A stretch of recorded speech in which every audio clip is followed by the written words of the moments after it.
नमस्कार प्रणाम, मैं हूँ रितेश कुशवाहा। आप देख रहे हैं अपना चैनल टैलेंट कोना। आज की इस वीडियो में हम कॉमेडी या पढ़ाई नहीं बल्कि अपने अथरा की एक समस्या को लेकर आए हैं।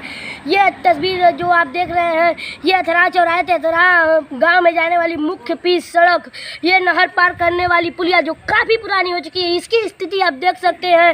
यह पुलिया एकदम जो हो चुकी है, इसकी नीचे की दीवारें अपने आप भरा कर गिर रही है। इसके चलते में कोई भी कभी भी बड़ा हादसा हो सकता है। मैं जिम्मेदार लोगों का ध्यान इधर खींचने की कोशिश करता हूँ कि इस अथरा चौराहे की इस पुलिया को जल्द से जल्द बनवा दी जाए। मैं विधानसभा हाटा के विधायक जी से भी अनुरोध करूँगा कि वह अपने क्षेत्र की इस जटिल समस्या पर ध्यान दें। धन्यवाद। जितने लोग इस वीडियो को देख रहे हैं उनसे भी अनुरोध है कि इस वीडियो को ज़्यादा से ज़्यादा शेयर करें, क्योंकि ये वीडियो जिम्मेदार लोगों तक पहुंच जाए कि यह पुलिया जल्द से जल्द बनवा दी जाए। और हाँ, वीडियो अच्छी लगी तो हमारे चैनल को सब्सक्राइब जरूर करें।